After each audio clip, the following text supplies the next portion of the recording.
Welcome to the Bladtcast. This is our semi-traditional Thanksgiving leftovers episode, and I thought that the best way to do a show like this would be the most stuffed bird that I could think of, but she wasn't available. So instead, I will speak with the great Adam Hughes, the H-Man Hughes, joining us from Ireland. Hello, sir. How are you this fine day?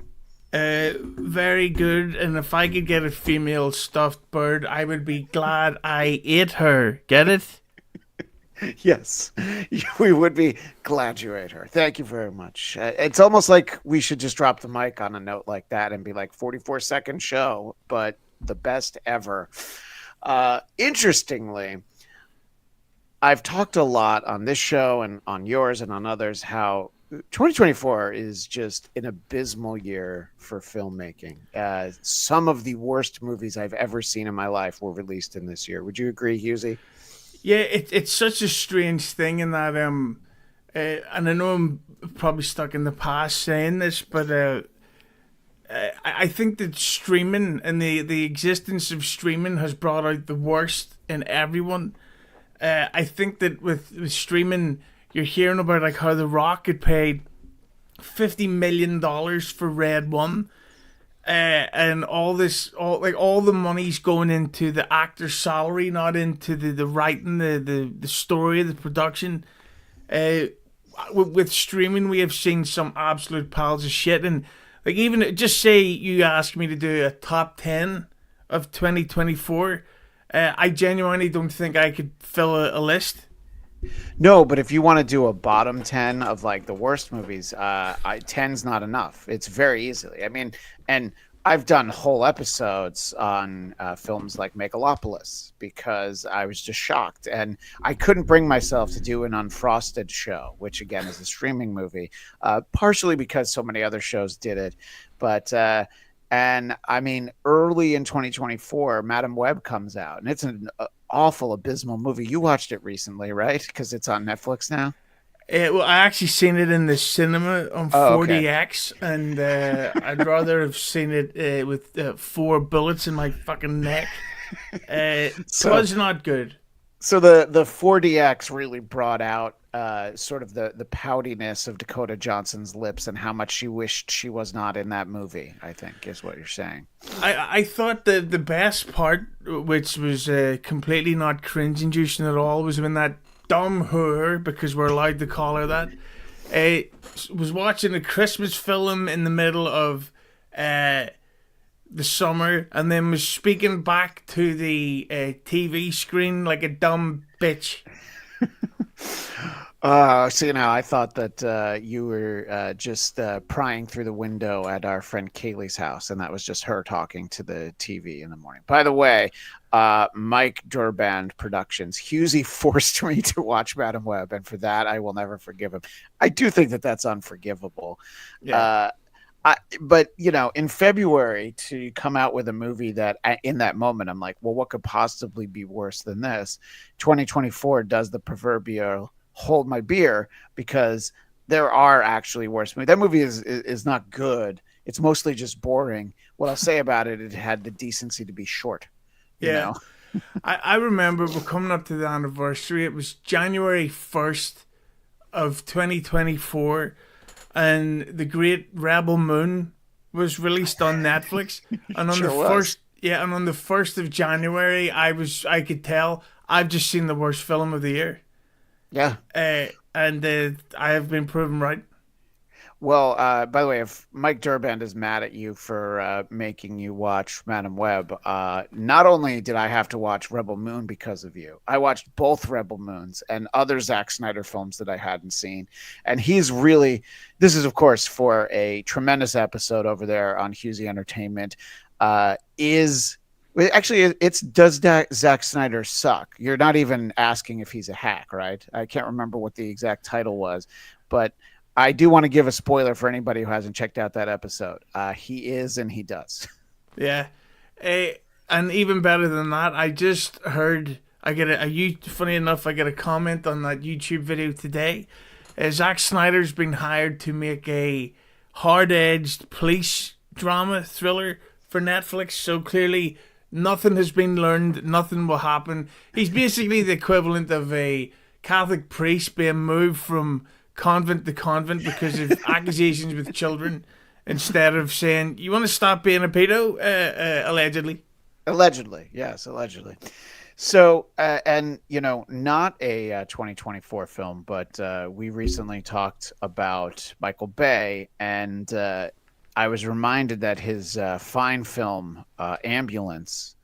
There's one movie star in the film. There's a couple of recognizable faces, easy for me to say, but it's what you're saying about The Rock. It's like, let's put all this money on Maggie Gyllenhaal's brother and hope that people don't notice.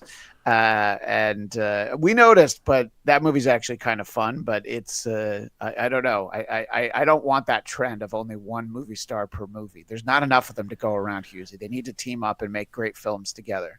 Well, having seen Jake Gyllenhaal in the Roadhouse remake, I no longer consider him to be a movie star anymore. Okay. But in 2022, he still was. You're absolutely right, I think. Yeah. Yeah. But as soon as he tried to fill those boots that Patrick Swayze wore, he had to realize that it was all over for him. So yeah, you could just picture them on set together on Donnie Darko, and the whole time Gyllenhaal thinks, I could do that better than you. And no, you couldn't. Of course, Patrick Swayze's character in Donnie Darko was said PDF that we were talking about just a few minutes ago. It just all a comes moment back ago, together, Yeah. Which, there are obviously, for people watching this show live, there are other choices for content they could watch. But there's one show that I know, and I believe that everyone who's a regular on that show is a PDF file. I haven't seen the proof, but I've heard the rumors. So if you're watching us right now, you should stay with us. Don't look for any other shows. I think that Hughes and I will deliver, one, men's perspective, two, we allegedly have never been PDF files at any point in our lives, nor will we ever be. And that's, I think you could take that to the bank, as they like to say. So this is all. Well, that's true. You never know. 2025 could bring about some weird changes in the weather. So this is all a roundabout way to say that I was so excited to see a movie that wasn't just good. I saw a movie that I walked out and I was like, that was great. And I can try and think a moment of anything that I saw like that. And Deadpool and Wolverine kind of doesn't count, because I was like, well, I knew that was going to be great. And even if it was shit, I would still convince myself it was great. So, but it was legitimately good. But, that's a different feeling. That's like a fun, fun superhero movie. This is like, I don't know about you, but when I heard that almost 25 years later, they're like, yeah, it's time for a new Gladiator, my first thought was, oh, that's not going to work. So how apprehensive were you heading into Gladiator 2, Hughes? Extremely. I love Ridley Scott films, but he's come into, he's what I would say, he's the cinematic version of Prince. And in that he got to a point in the 80s where he's considered like one of the greats. But then he just started churning them out, sometimes 2 in 1 year. And it really became a case where Ridley Scott then went from being this absolute genius to he's on the level of M. Night Shyamalan, where it's either going to be great or it's going to be a disaster. And it was very rarely okay. And like, I absolutely loved his film, oh God, the House of Gucci. I thought that was fabulous, I should say. Yes, please make sure that you respect the product. Yeah, and there wasn't a whole lot in between that I thought was really great. So when I'd heard he was doing this, I was, and also I think, what the fuck? Actually, I was finding it weird that how can it take so long to get a sequel made? Like, what is it about Ridley Scott makes like 90 films a month? But he's like, yes, but let's take decades to come up with a good script for a sequel to one of my films. And so going into this, I was expecting all the usual big action and CG creatures and stuff. But what I didn't expect was that it was, as you mentioned, going to be a genuinely great story, great acting, and a fairly easy to follow plot. Yeah, that I agree on all of those points. Maybe they had some unrealistic expectation or hope that, even though he died in the first one, they could have done some flashback. They were hoping that Russell Crowe would somehow evolve back into his human form instead of the body that he's running around in now. But then when they realized it wasn't going to happen, we should probably do this. And speaking of Ridley Scott, I think it's very important to talk about his previous film, which I also saw in the theater because I saw it early enough that I, for whatever reason, thought that it was going to be an Oscar film.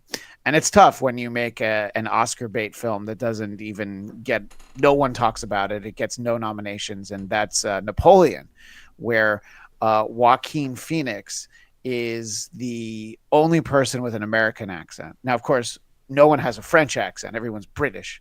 But he speaks differently than everyone else, which is a trend that we also see in this film, which we'll talk about in a moment. But did you put yourself through the torture of Napoleon, or do you just not see films about the French? Both. Uh, no, I didn't get to see Napoleon. When it came out, I was dealing with a nasal infection, or otherwise known as a sinus infection. Sure. And so I was sort of self-containing or so that it didn't spread it. And then it ended up going to Apple TV, and I have officially, as of this day, I'm not signing up to any more streaming services. I've got the ones that I have. If they close down, fine. But I unfortunately will never see Napoleon because of it being on a streaming app. No, I think that's a good reason, and I literally just yesterday I took advantage of the I don't know if we're still allowed to call it Black Friday, but we'll call it Black Friday anyway. There's a deal on an app that I don't believe is available internationally, Peacock, which is a fun name, and they wanted me for 19.99 for an entire year, and I was like, well. With a deal like that, sure, I'll sign up for that. But it's very difficult because I would say every streaming app has at least one thing that I'd like to watch, but I can't pay for all of them, Hughes. I'm only a man, There's only so much that I can do. Yeah, but that is the problem though, is that now you can't just sign up. It's like, well, you have to sign up for a minimum of 6 months. Yeah. And it's like, Yeah. but I want to watch Unfrosted. I don't want to watch, all 15 seasons of Cake Monster or whatever the fuck it's called. Well, interestingly, these streaming apps used to give you a free month. And you're like, perfect. That's enough time. And usually I'm like, all right, when there's the end of the season of this show, I will go ahead and get that free month. And then maybe I'll get one again later in the year. Now they give you 7 days. And look, I'm not a young man anymore, Husey. I did used to be, believe it or not. I can't do the amount of cocaine necessary for me to watch all the movies I want on a streaming app in only 6.5 days. So, that's the real problem with this country right now. It's not enough freebies on streaming apps. Yeah, that's the thing that's driving me crazy. It's like, where is the free time gone? like I almost want, and I probably should. I almost want another pandemic because I'm just as a cheap plug. Our mutual friend Annie from WATP and who's gives this. I'm going on next week or the week after to review the Guardians of the Galaxy game, and I've played it and finished it about a year or two ago, but I don't know where I'm getting the time to replay it for the sake of the review. Having a job is a problem. Having a social life is a problem. And also I'm addicted to pornography. Yeah. And obviously you listed those in the wrong order. Those are not order of importance. At the top of Hughesy's food pyramid is, of course, the pornography addiction. And let's not forget being addicted to live streaming early on a Sunday morning. There's still things like that. Those are lovely Oh, I thought you said streaming. Never mind. Well, we are streaming. Yes, yes, we're Oh, absolutely streaming. So, and so in any case, I had heard enough about Gladiator 2. It seemed like, all right, I feel like this is going to be good. And I remember liking the first Gladiator. I remember thinking it was also great, but that was like in 2000, and most movies were great. There'd be every once in a while Michael Bay would sneak one in, but the next movie you'd see would probably be great. So I don't think it stood out as much. And I know people obviously loved that movie, and I'm not even saying that I didn't. It's just it didn't stay with me these last 25 years the way that a great film like the another great film from the year 2000, the Jason Biggs, Mina Suvari romp called Loser, which yeah. a big plot point is date rape drug, and it's really a tremendous film that people should check out. So obviously, they're not all winners, but I was very optimistic, and I was like, all right, let's check this out. Ridley Scott had done me wrong only in the last year, but I went in, and fairly quickly you kind of realize, like, okay, yeah, this is what they say is a proper movie. They're making a film the way that they're supposed to. It's like it feels like a movie. And you're talking about the streaming movies that a lot of times you're like, oh yeah, the beginning was good, but then you can see exactly the moment where they had spent all the money that had been given to them. And this felt like a big, huge Hollywood mega blockbuster, and of epic scale.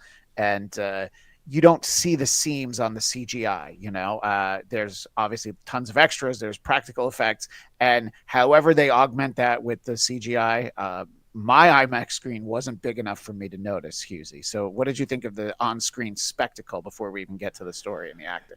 Yeah, well, that was one of the things that I was kind of cautious about going in to see this. Is that when Gladiator One came out, as far as I can remember, that was, well, not the first of its kind, but that was the first time a film like that had been made since maybe Conan the Conqueror, the second one. Yeah. But since Gladiator, we've had these sort of epic scale Lord of the Rings and Troy, and Ridley Scott did Kingdom of Heaven, and we've had like Don't forget our buddy Zack Snyder with 300. 300, God bless him, and its sequel. There was the Spartacus TV show, so everything that made uh, Gladiator special and unique had been kind of done to death. So going in to see this, it was really like, okay, what's going to be so special about this that is going to hold up? And it seemed that what they did was they made it seem bigger by going old school, and that if there's 100 people in the room, there's actually 100 people. If there's a giant building or a castle or whatever you call it, they actually built that instead of it Yeah. being a CG. Right. It's not like a George Lucas Star Wars set where everyone's interacting with different blue objects, and go climb on this blue box, and it's going to look like you're in the turret of a battleship. Yeah, I think Uh, it goes a long way to put the quality on the screen, Husey. Are you trying to say that your favorite moment of Star Wars existence was in an Attack of the Clones when Anakin hilariously chopped up a slice of apple, and then literally force fed it into Padme's mouth, and she ate a CG slice of apple? That was fucking good, expensive shit, right? Well, no, the funniest thing in Attack of the Clones happened off camera when he went to the temple looking for all the younglings. They decided not to show us what would have probably been the most hysterical part. By the way, Matt Wilson with an obvious observation: Husey equals ratings. Why else do you think he's here? It's not for his award-winning personality. No, Uh, it's for the ratings. I think he accidentally typed a T instead of a P. I think that might be the case, but Yeah. it's all right. It's all virtual. Everything is fine. None of it matters anymore. So yeah, and I mean the sequence early in this movie, where uh, you know we're watching both sides kind of suit up, as it were. So we have Lucius, who's I don't even remember his fake name anymore. I'm not going to lie, but he goes by a different name the whole time. And we've got General K as Pedro Pascal, aka the Mandalorian, and it's good that his most famous role, he always wears a helmet because he's in everything else. So at least you can occasionally escape a movie that has Pedro Pascal's face in it. Fantastic Four: First Steps will be in theaters in July, but I don't dislike him at all. I just feel like, wow, he's in a lot of movies. I don't dislike him either, but he was in a film. I think it was called The Great Wall with Matt Damon, and it was like the first Chinese-produced Hollywood blockbuster. And in it they said the term black powder like 50 million times, and I've attention deficit disorder, so I was noticing all that type of shit, and I wanted to unalive him. Yeah, well, I feel like the low moment for him had to be Wonder Woman 84, which I think that a movie that I was prepared for. Well, like at worst, this is gonna just be okay, but then it was atrocious. And I've talked numerous times about Wonder Woman 84. It was at a point when the indoor movie theaters, the cinematic palaces that Southern California is known for, they were all closed. So I went and saw it at the drive-in. I sat in a car with my wife and watched Wonder Woman 84. And, I kind of wish that we could have Thelma and Louise that car at some point during the movie because it would have been less painful. But Thelma and Louise was, of course, directed by I actually don't know who directed it. I'm a fool for not knowing that. Ridley Scott. Oh, Jesus. Is it really? Yeah. It doesn't that doesn't mesh with my thoughts on him, but good for him. You know what? He's got to throw the skirts once in a while. You know what I'm saying? He's like, Stupid all right, bitches. I believe that was the working title when that film was being made in Hollywood. What you just said. So in any case, I think that you know enough about Gladiator from the first one, where you're like, oh, okay, I know which. Well, we'd seen the trailers. I know what character this isn't going to end well for, and it does have that trope that we get in so many movies, where let's spend time for the romantic moments between this couple that will be violently ripped from him in the space of like the next 10 minutes. We want to try to make it hurt a little bit more. So let's be a little bit more tender. Ironically, I actually thought that was the one legitimate weak point of the film, is that that relationship, like, we didn't get to see what their life was like. It's like I love you, baby. I thought you were going to say the weak point was that a woman was that good of an archer. I thought you found that hard to believe, that they let her stand there and shoot at the enemy. Yeah, no, I just thought it was sad that all that laundry wasn't done before they went to war. And it's like, that's her job. And we didn't get to see her milkers or fart box. It was a disgrace. Gladiator. Well, no, you can't do Gladiator 3, but you know what? Maybe when the physical media release comes out, perhaps all that stuff is in the either in the deleted scenes or a featurette, a making of behind the scenes.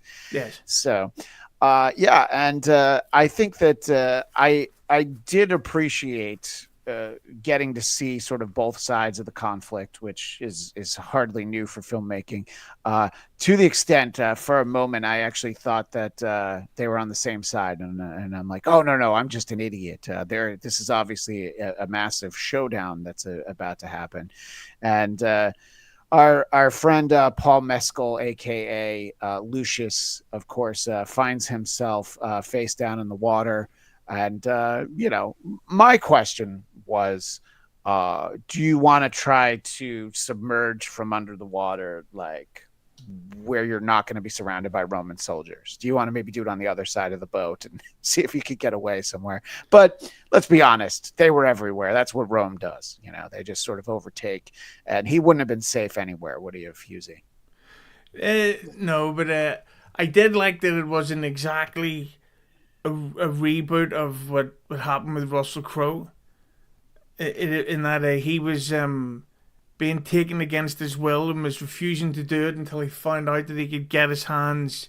That if he's the champion, he gets to meet the emperor or whatever it is. This guy seemed a little bit more willing to, become a gladiator, or maybe that part of the relationship wasn't as fully developed for us to really get into it that way. Yeah, but I think that they touch on the fact that he's not just good at fighting; he's good at fighting because he's got this rage inside. By the way, I double checked before we started. I had never seen anything with Paul Mescal before, and I thought that perhaps there was something that I missed. And no, they just figured like, it's all right. We have a couple of other stars in this movie, so we will let you be the lead in this. Had you seen him in anything before, Hughes? I'd never heard of him. Yeah. I had heard his name being rumored with as the next James Bond, because Wow. apparently for the next one they're going to go much younger so that they can actually get like at least 10 to 15 years out of the next one. So I'd heard of his name, but I'd never seen him act before. But he's Irish, so therefore he is the greatest gladiator ever. Thank you. Well, I think that you understood, like, well, this makes sense that he's winning all of these fights because Yeah. of the simple fact that he's Irish. But wouldn't that make it so that he's unable to be James Bond? They would never have an Irishman be. I mean, obviously they had a Scot, but I can't imagine that in 2025 that they would feel like they could try to convince those English. We all know how we feel about them. They wouldn't try and convince them. I mean, there had been talk about Idris Elba, and I felt like a black James Bond is more likely to happen than an Irish James Bond. Well, Pierce Brosnan's Irish, Oh, well, there you go. but unfortunately he was the worst James Bond of all time, and those films are 99% shite. Yeah, I think George Lazenby was so happy that those movies came out, so that they could put his movie a little further back in the distance. One of the things that yes, of course, Fast X. When's Fast 11 anyway? What's the expected release date on that? March 2026. I don't. Well, you know what? They're probably making you wait so long because it is going to be that good. They just Yeah. build up all of the expectations and all of the excitement as it relates to the rest of the cast, which I wanted to talk about. I want to share something from an app I don't usually go to. It's called TikTok. And the reason I'm sharing this is that there was a YouTube, not a YouTube, but a Twitter account, an X account, as we say, that was sharing a video from a comedian named Ryan Goldshare, or Ryan Goldshare, and they weren't necessarily giving him credit. But the one thing that TikTok does is that when you make the TikTok video, it burns your little user ID there in the corner. So I went back to the source, and I think that this gentleman does a pretty good job of summing up something that should be apparent. It's basically what I'm talking about in terms of Joaquin Phoenix in the Napoleon film. I will fight for Rome, So this and is I will fight for Rome, and I will fight for Rome. Yeah, Rome, Rome, Rome. That's right, y'all. Rome, if you want to, roam around the world, and Rome is where the heart is. That's what I I thought it was always a say. British accent. Are we not doing I'm that? doing the accent. This is a strong Roman accent. Rome was not built in a day. So not the best Denzel Washington I've ever heard, but he does make the point that everyone's British, and then Denzel is. I think that they figured out a way to take his character from Training Day, and they put him through a wormhole and brought him back into ancient Rome. It's like, yeah, just be him. Can we do that? Well, I'm of the opinion that Denzel Washington is the most overrated actor in Hollywood history. All right. I think that Training Day is a great, has as much like the film Trap, a great 2/3 with the horrible third act. Yeah. I think that Denzel is the exact same in every single film, and people go, "Oh, he's so good, so good." And it's like, okay, name 2 characters he's played that are different. Well, because you can say Malcolm X, but then you That troublemaker. then you need the second one. It's he does tend to, well, he does those Equalizer films, but that guy is also a troublemaker. The Equalizer films are terrible. They cast an old man who was so out of shape by the third one that they had to put an injury into the story to explain why he walks so slowly. Of course, Equalizer 2 starred Pedro Pascal, so it all comes back together. We're not drifting off. No. We're not drifting off. But I look. I think that I've seen him in movies where I'm like, oh yeah, Denzel was good in this. But then there is a little bit of just sort of. There's a lot of familiarity. It's true, and I don't even think it's not that he has range. It's sort of the roles that he ends up in. And like, okay, well, we want you to be the Denzel part in this movie. But what I did like was more about the character and that the logic behind, or the motivation, I should say, and that he himself was a former slave who Yes. who like won his freedom, who has now worked out this way to become the most powerful person in the city, or whatever you would call it. So I thought that was kind of brilliant. I liked and I did like him in this, Denzel, but I thought, but this is what we see him always do. He's always this guy. Yeah, and I think that having him be a former slave does address the elephant in the room. That so you're going to tell me that someone with skin that dark is one of the most influential people in Rome during this era, and at least they address it. A lot of times, there's a lot of times where anything in an earlier period, like I'm thinking back on episodes of Doctor Who where they just ignore that the Doctor has an African American, no, not American, but a black companion, and everybody's like treating them the same, Yeah. And when you have things that are set in different periods, and you're like, okay, but there were literally no, black people in this country at this time, and at least address it. I think that's important, especially if it's a movie this big. But I don't know. Maybe I'm thinking of the old way, Hughes. Maybe in 2024 we just assume everyone is Roman, regardless of what they look like. Yeah, but I did also like the fact that like people did still talk down to Denzel's character, even though he was like a sort of a connected guy. So there was a hint of realism to it, but at the same time, as we went on through the story, I thought that Denzel was by far the more interesting character.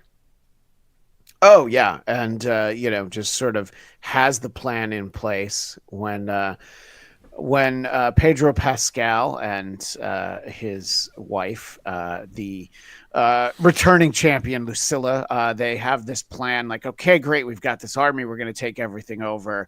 And Macronus is Denzel's character's name. It's just like, no, I got a better idea. How about I sell you guys out and I get to take over? Because I don't think.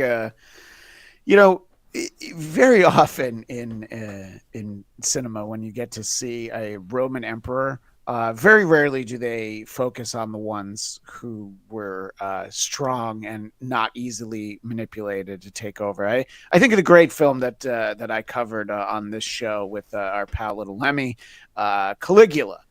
He might have been a little eccentric, and he might have had some problems, Caligula. And the twin emperors here were just every sort of cartoon trait from emperors that you've seen before, down to the sort of the wavering thumbs down. It's like I believe I saw that in Bugs Bunny as a child. What did you think of the two heroes who are in charge of Rome as this film starts? Well, the guy, there's the real English guy whose name I've forgotten. He's like the new guy on the scene. I guess you could, who played the Shane brother. I guess you could say he gave a fiery performance that was quite fantastic. And I would rate it 4 out of 4. Do you like what I did there? Yes. So Emperor Geta, interesting choice of name. That's Joseph Quinn, and Emperor Caracalla is Fred Hetchinger. So these are not household names, but they were perfect for, I think, those characters that, I don't know. You feel like if you have twin emperors, it's only a matter of time before one kills the other. But you do need a Denzel character to come in and sort of, speed up the process. It could have taken another 10, 15 years if not for Denzel, Yeah, and I thought it was interesting that because the whole plot of the Gladiator 1 is that Sheryl Crow or whatever his name was wanted peace brought to Rome, but then obviously as it passes down over time, it ended up with these two really unprepared, selfish brats. Yeah. And so basically everything they'd worked for and had aimed for in the past had gone to shit under the eye of these stupid twins. Yes, I think that you see the difference in the Rome that Maximus was hopeful for. Never even really got close to it because it was all just a matter of time. But we're supposed to feel at the end of this film, Hughes, that okay, now Rome is going to be on the way of, and look, when we get Gladiator 3 in 2049, I guess would be about when we should get it. Maybe they'll do it a little early and give it to us in 2047. We'll see if he's able to, if Lucius is able to deliver on that promise. They're going to wait so long to make Gladiator 3 that by the time it does come out, a Blade Runner is going to seem old-fashioned. Well, I think in a lot of ways the first Blade Runner does seem kind of quaint. A lot of times when they look towards the future and you're like, oh yeah, they were right about that part, and oh my God, there was no way that could happen. What'd you think of Blade Runner 2049? Not to veer off too far. Oh, loved it. I that was another one of those ones where I was like, this is probably not going to be good. And they're doing the thing that it was Harrison Ford's job for a while. Can you play a character that you haven't played in 30 years and just show up for a little while? And he's like, yeah, I can do that. Well, sorry, I can do that. That's basically. I'm the president and I'm a Hulk. I can't wait for that movie though. Yeah. So I'm not even gonna lie. So yeah, but I thought that was good. But again, why did it take so long to get that made? Yeah. Because they had by far overstayed their welcome. Yeah, no, it's that is definitely what I don't know. I feel like that's happening a lot more because obviously Hollywood doesn't throw money at a film that's like, oh look, here's the best script you've ever read. Yes, but is it part of an existing intellectual property or a reboot or a sequel? Can we get a superhero in there? And if the answer to all those questions are no, it's like, well, why don't you go bring it to Lionsgate or somewhere else, And so I think that, and a lot of times it's like, why don't you give us, another Blade Runner and then you can make a movie you want. And that's not necessarily what happened for Ridley Scott in that, but that does seem to be one of those things. Like, why don't you give us the movie we really want? And then, I mean, it goes all the way back to that was why Steven Spielberg made Jurassic Park, not solely for that, but he's like, well, I really want to be able to do Schindler's List, and he wanted to make back-to-back comedies, Hughes. So he figured let's get those gross little slimy creatures. We're talking, of course, about the dinosaurs. Yeah. Yes, of course. I just wanted to make sure everyone knew. So in any case, though, I think that if this had been a movie where, and again, Maximus wouldn't have been able to be in it, but if you were just trying to get everyone back together and kind of try and tell, almost the same story, I think it helps that this much time had gone by, and, this is one of those worst kept secrets in film, I mean, for the characters. I mean, like, we obviously know he's Maximus's son, but it's like pretty apparent to even Denzel's character, who I don't think knew Maximus, but he's like, all right, yeah, but I can figure this out, because he's asking a lot of questions, and we usually know what that is, So yeah, and he was in the guy Paul Mescal was doing a very Russell Crowe performance. So I thought that, like, when the reveal came, I wasn't like a Blade turning up in Deadpool. I was like, well, yeah. Obviously, yeah, but at the same time, it wasn't. It also wasn't Star Trek Into Darkness, where they told you that Benedict Cumberbatch wasn't Khan, and then there's the big moment where he says he's Khan, and I'm like, well, no, because look at him. He's Sherlock. He's not Mr. Rourke from Fantasy Island. He couldn't be less Khan if he tried. But sure, let's just run with that, J.J. Abrams. Not that I'm still angry, Hughes. I don't carry grudges for films like this for 15 years. No, that was such a great story point, because it actually mattered to people. Because, like, okay, yeah, that's where we need to go back and do the extended cut, where we can enter in our scenes. Where, okay, we'll reenact the scene now. Okay, you do the "my name is Khan" part. My name is Khan. Okay, I'm Jeff. Hello. Yeah, it's it didn't pack the punch that they wanted it to. I think is the nice way to say it. But and obviously a movie like this works because the scenes in the arena are, the actual fights are they're brutal, and it's not like, hey, let's talk about our feelings and go sit down and and have some counseling after this conflict. These are bloody fights to the death, which is, I think, what we as moviegoers, but also as the citizens of Rome, we deserve this once in a while. We deserve actual bloodshed. We deserve just brutal fisticuffs, as they used to say. And I don't know, I thought that for the most part, the scenes in the arena were, obviously the movie doesn't work if they're like slap fighting, Yeah, that's right. Because I think the first fight that he has was with the monkeys, the giant monkeys. Yes. And that was, I love the fact that, because usually you would expect it to be, he like punches or strangles the monkey, but no, this time he grabbed this wild ape and bit its throat. Yeah. To the point where you're like, holy shit, like this is definitely not something that we've seen before. Like, it's not just a bigger budget version of Troy, Troy was pretty big budget, but see, there is something different coming, and that's one of the many reasons why I love this, that even though it's a sequel, we hadn't seen anything like this before. No, and I think that they sort of address it in the right way.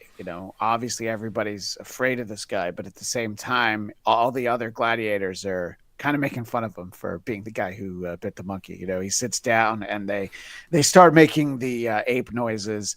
And I don't know what species of monkeys those were, but they were very mean. And I would have been like the big guy who basically just took a knee and is like, yeah, I'm tired of fighting.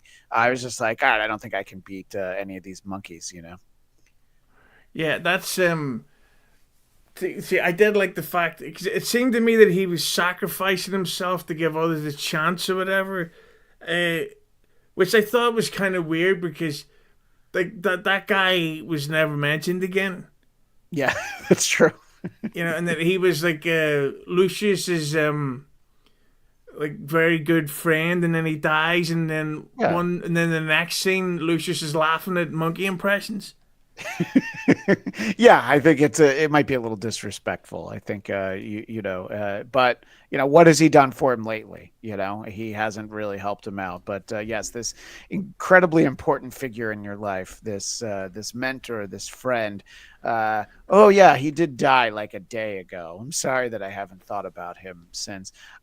There was, it came up on the press tour. Ridley Scott and Paul Mescal were asked about it, and so I knew this sequence was coming. But I'm sorry, I love the sequence with the sharks. I don't care if it's historically accurate, but Ridley Scott says, like, no, sure, why wouldn't they do that? Why wouldn't they flood the Coliseum? They're wasting money on everything. So why not flood the Coliseum and get sharks and have that be part of the battle? You know, it's so interesting because Mike Durband and Matt Wilson in the comments will get this reference, but there's a pro wrestling company out there called AEW, Yeah. and what it is there's the guy who owns it is called calling back to Star Trek Into Darkness, Tony Khan, and he's the son of a multi-billionaire, Shad Khan, who gave him his inheritance while he was still alive, so that his son could enjoy it. So Tony Khan used these, like, I think he has something like $11 billion to start his own wrestling company, and he's paying all these wrestlers these insane salaries to come in and do these matches that only he wants to see or gives a shit about. And that's kind of like what these Roman emperors did. They're like, yeah, let's figure out a way to get water inside the fucking stadium or Coliseum. Let's get sharks in here. We've got the money. We don't give a fuck. We want to see it. And so that's why when I seen that, all I could think about was AEW wrestling. But I loved that scene. Like imagine that, a fucking ocean battle being held inside a stadium. Like that was brilliant. Yeah, which I think in the old days, if this movie had come out, Vince McMahon would have seen it and been like, "All right, we'll figure out how to do this." But he's not involved anymore. And you talk about AEW, and I don't really follow wrestling, but I do know that they put up a fight that everyone wanted to see, where they had the Costco guys. AJ and that's not the Rizzler. I forget what the kid was that they used, but they actually had them in a fight that everybody wanted to see that, Hughes. Everybody here in America. Big boom. Yeah, there was definitely a big boom there from the Costco guys. And I also maybe you're one of the ones who posted this, but there are a few accounts that I follow on Twitter, aka X, that post a lot about ticket availability and fluctuations, and it seems like there's always lots of tickets available last minute for cheap for AEW matches, that they might set the price point a little higher than they should, and then they realize, oh, no one's coming to this. Yeah, AEW did a show at Wembley Stadium. It was about a year and a half ago, and you could get tickets for it for what would be the equivalent of £15 over here, which I think is like $18 to $19. Yeah, it's about that. Yeah.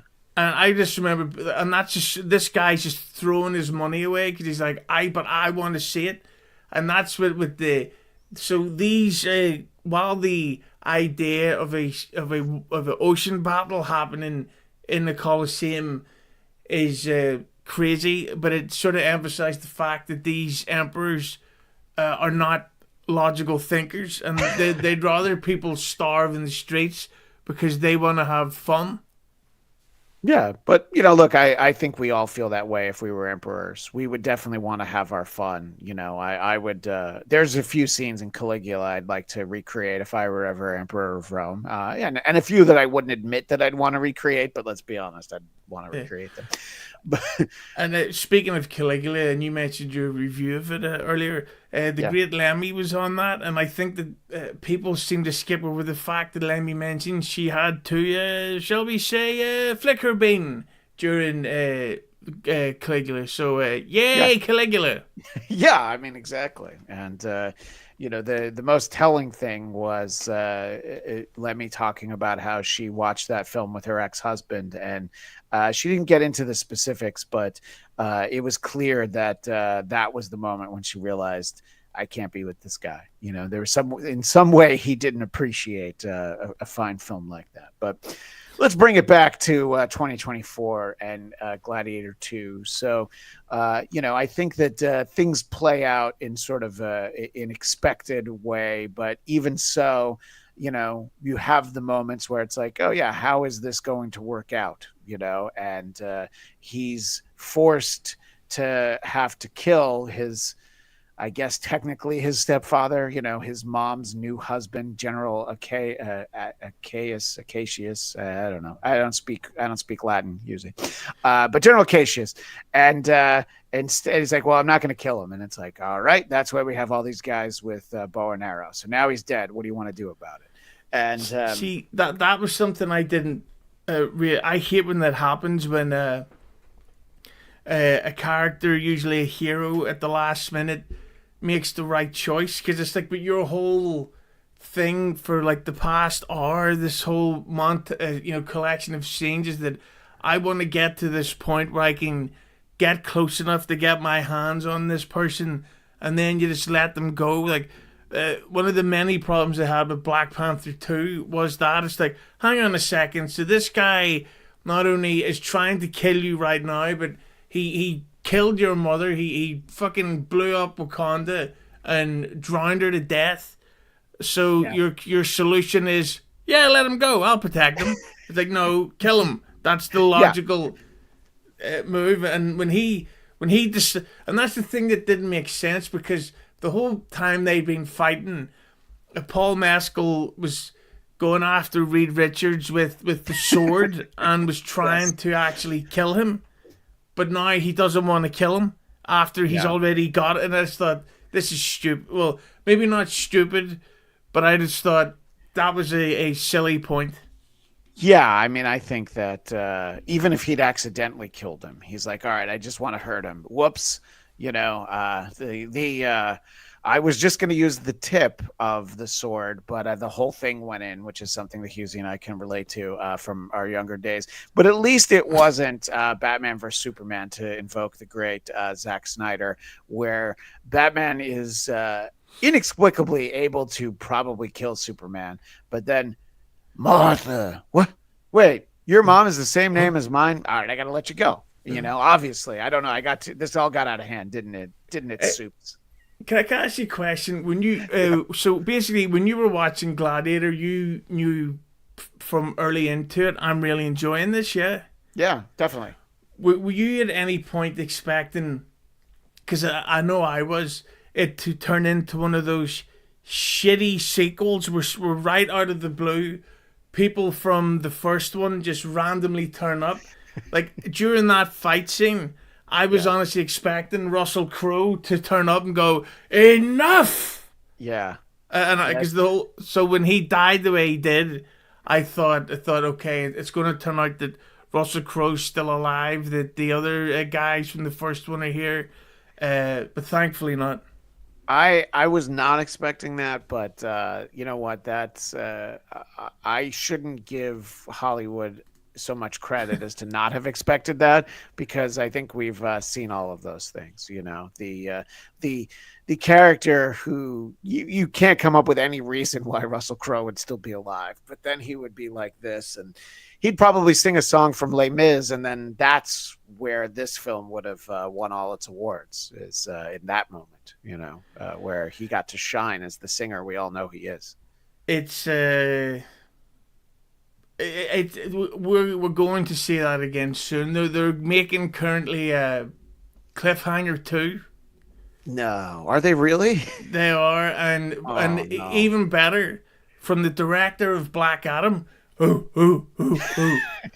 So you know it's going to be good, and you know that the of course there's a female lead in it. Let's be honest, gotta get woke. At Yeah, some come on. point, she's going to be slipping while trying to save someone's life out of nowhere. I got you, and then he gets Stallone going, and he's able to lift all 5 people at once. Yeah. Like Oh well, Cliffhanger yeah. 2. Cliffhanger 2. But you let me know when they decide to do Tango and Cash 2. That's the one that I'll be there on opening day. Can I do my joke?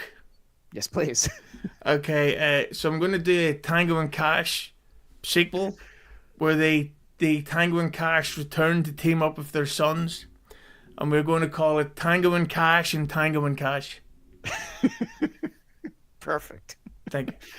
So, look, we have a movie like this. Again, it's a bit of an anomaly in 2024. A good movie, a great movie, and I think that this is a piece in helping Hollywood overcome some struggles during the year.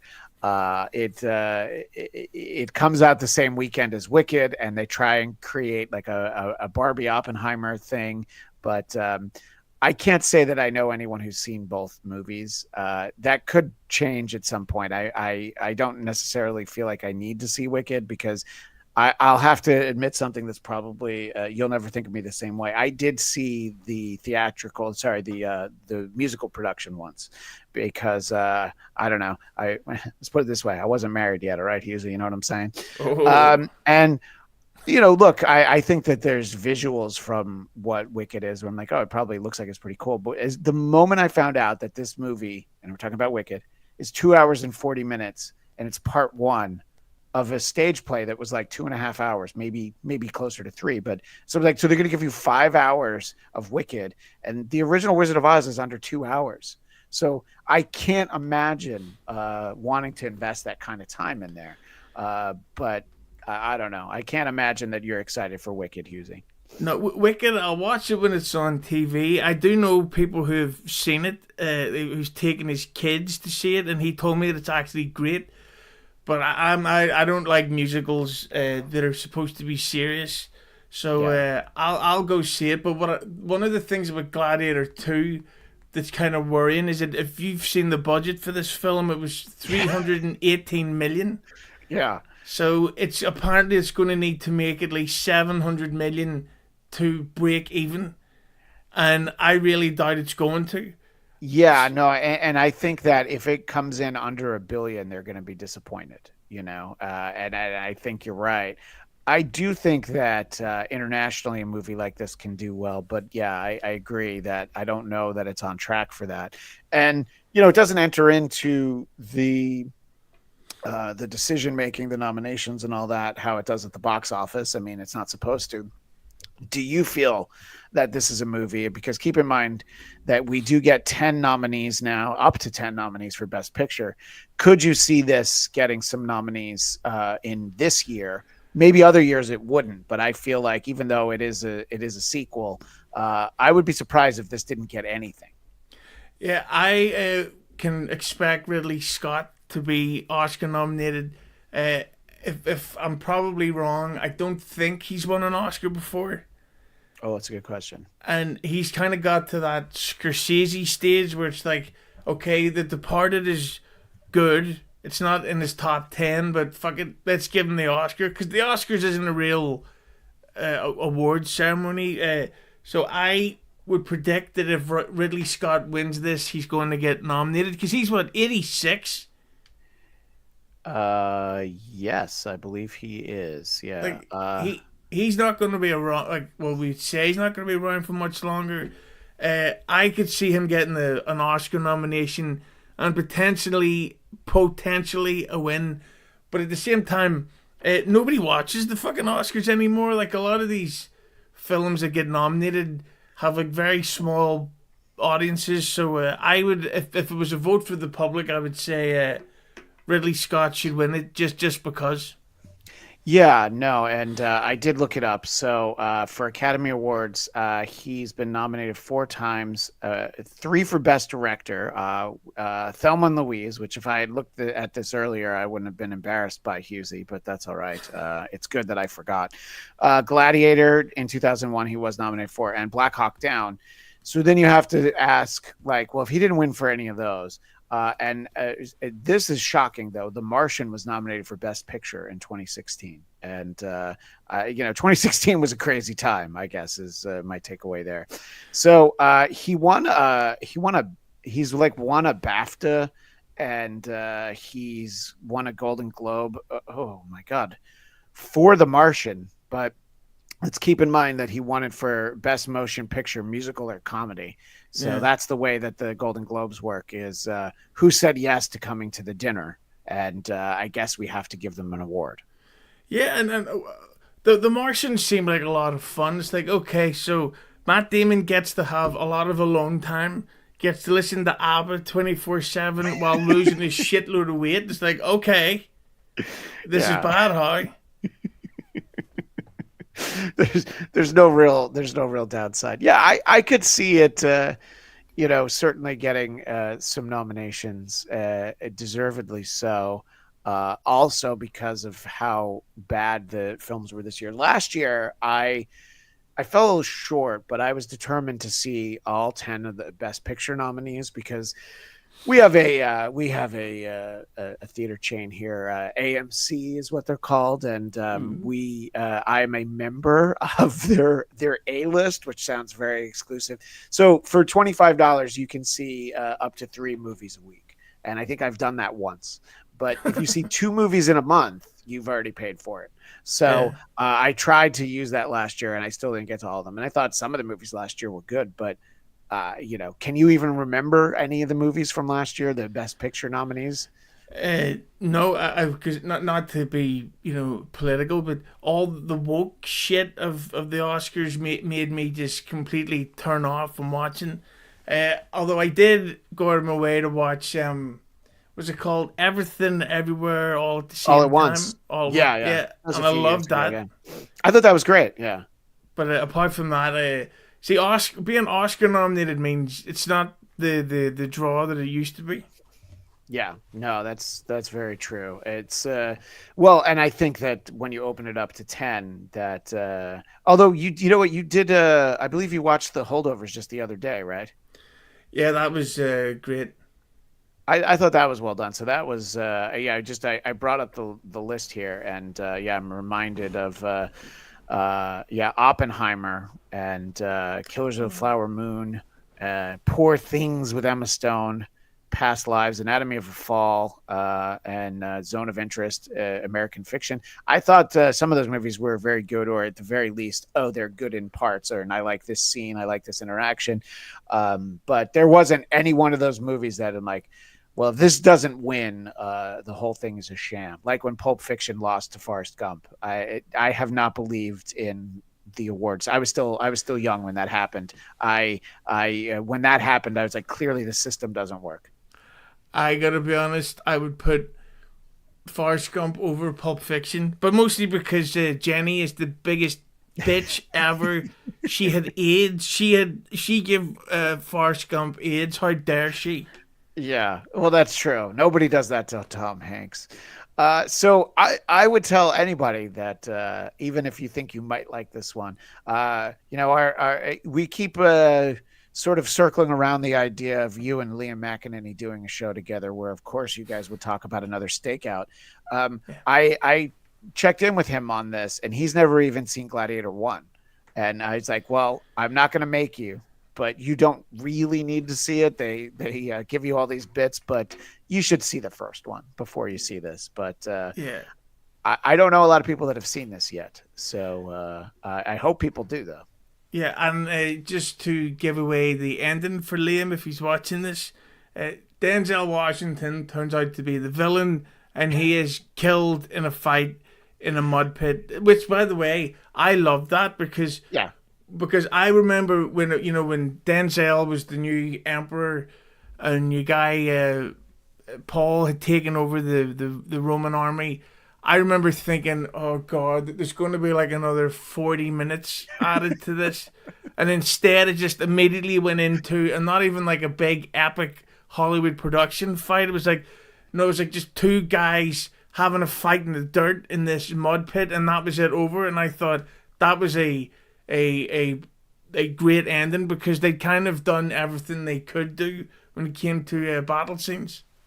Yeah, no, I agree. I thought that and by the way, I similarly thought like, wait, how much longer is this movie? I thought I knew what the runtime was. Now, am I gonna have to get up and have another piss? Like, I start to worry, and then I'm like, oh no, he's dead already. All right, but yeah, it's sometimes that's better for the flow of the film. What were you gonna say, Hughes? Yeah. So one of the not even a plot hole. A lot of people have made fun of how like the battleships and the Emperor thing, but the thing that stuck out to me the most was uh, the the mother of the guy. She had like a hidden secret room, and then my whole thing was, how the fuck did you get a secret room back in those days? She pressed like a stone that went in, and it's like, how did you design that? Well, that's I think that the previous owner had installed that, and they don't talk about it in the film, but P. Diddy had lived there, so you can understand what was happening in that private room and why they don't talk about it, and why there's just so much baby oil on the floor in that scene in the private room. But I know, I mean, her father had been the emperor, and I assume that this is like his house that she lives in because, what, she's going to get a house on her own merit. Come on, let's be honest. Yeah. Dad's house. And so, yeah, but it's a valid point. But I think that also somebody like Denzel would know about that room. I think that your secret room isn't as secret as you think it is, Hughes, and I'm telling this specifically to you. So keep in mind where you have those hard drives that are marked with just a random series of numbers and letters that don't actually say anything on them. Oh, well, it's mostly 69. Yeah, well, Ah. well, yeah, I'm glad that you had seen this and you enjoyed it. I was excited to talk about it because I take so much time to talk about just absolute shitty movies that I've seen this year, and even movies that aren't great, but I still managed to have a little fun with. I'm talking to you, Venom: Last Dance. By the way, Deadpool is here. Christian Hughes. Deadpool, I feel like there's a show that you should be watching right now, and the fact that you're here means that those three are as boring as we all know they can be. So thank you for being here, Deadpool. And but Deadpool, while you're here, Venmo, Streamlabs, PayPal, Super Chat, memberships, memberships. Yeah, exactly. All of that. And Hughes, you touched on it just a couple more minutes before we wind up. Deadpool thought that was funny, but no, seriously, where's the money? You touched on it, and a movie that again was also a ton of money spent on and did not get received very well was Red One, which I told you I saw with my 9-year-old. He thought it was great. He thought it was fun, and I'm like, yeah, I mean, it was fun. It's a movie where somebody kidnaps Santa Claus. Like, what is anyone expecting from this film? Yeah, I think that unfortunately, The Rock has got to this point where he's kind of like the modern day Tom Cruise, and by that, you can get a lot of clicks by talking shit about him online, and like all this stuff of like he was late to set. It's like I can't believe that. What are the chances that someone would be late to work? Like that's never happened to anyone ever apart from The Rock on that specific day. But one of the things about Red One that I have to say is that I enjoyed it a lot. I'll hopefully buy it on physical media if it comes out because it's an Amazon production.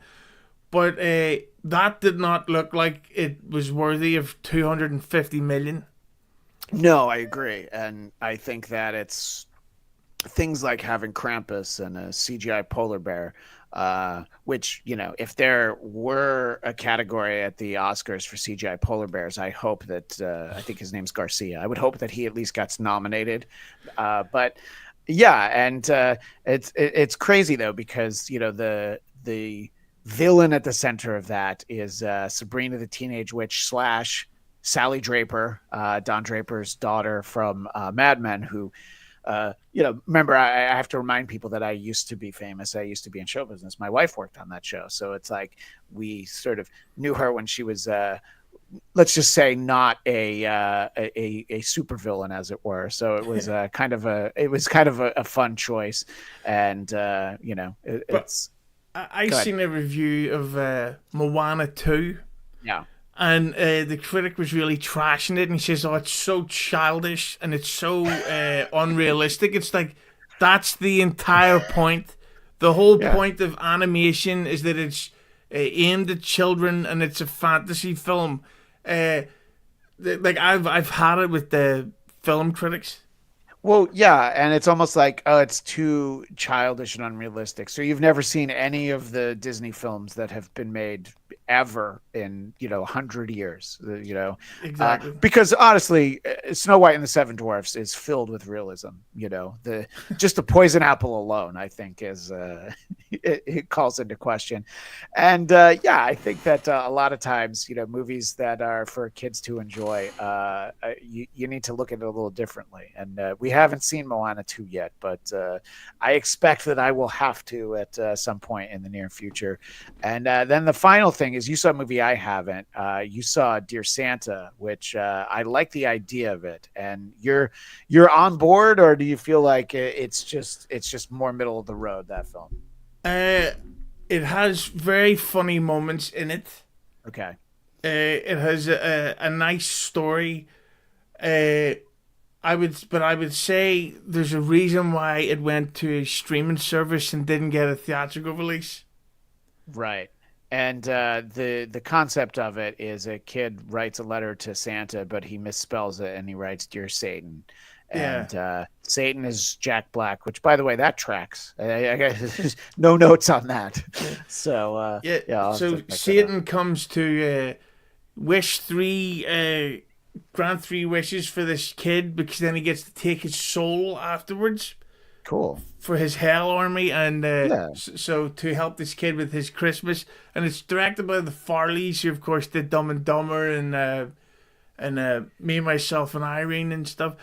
But again, a lot of these films go to streaming services for a reason. And unfortunately, I genuinely think Jack Black's career has taken a massive hit in the past year, and it's all his own fault. Thanks, Kamala. Well, he did jump off the Tenacious D tour, which I think that I think if they had put it on hold for like a long weekend, I think things might have settled down. But he's got Disney money coming. He's got. My son is very excited for the fact that there's a Minecraft movie, which it makes sense if you're Jack Black's agent. Remember, you're in the Super Mario movie, but we only hear you. Let's put you in the Minecraft movie. So we'll see how that one does, though. And the thing that's interesting to me is, I don't know if you've seen the announcement, but they're getting ready to make another Jumanji. Yes, I did see that they're planning on that. But the thing that's interesting about that is it'll be from the director of Red One, which was a giant box office flop. Right. Starring The Rock, who's had a series of big budget flops. Also starring Kevin Hart, who has never had a hit, and there's been a real backlash against him with all of these Diddy party stories. And Jack Black's in it, who, again, burned a lot of fans with his during the political year. So it's like, I have a feeling that a lot of people are either going to be taking massive pay cuts for Jumanji 5, or else that's the end of it. You didn't mention Karen Gillan. Is that because you don't speak of gingers? Is it just that simple? I have a real problem with her ever since she was in Judd Apatow's The Bubble. It's Yeah, another terrible movie you made me watch because I was doing your show exactly. Because there was a about cause, Judd Apatow. Yeah. I don't like it when people do American accents and it's just an American accent. It's like, okay, but where are you from? Where is the character from? Is she from the East Coast? Is she from the West Coast?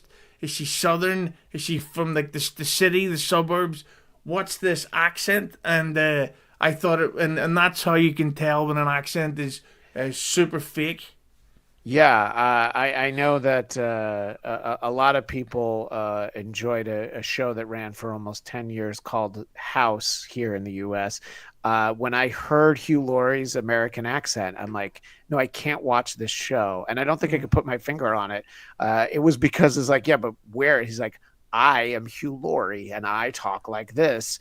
Yeah. And it always comes back to the same thing with me, Hughes. I can't believe we're mentioning him a second time in this episode.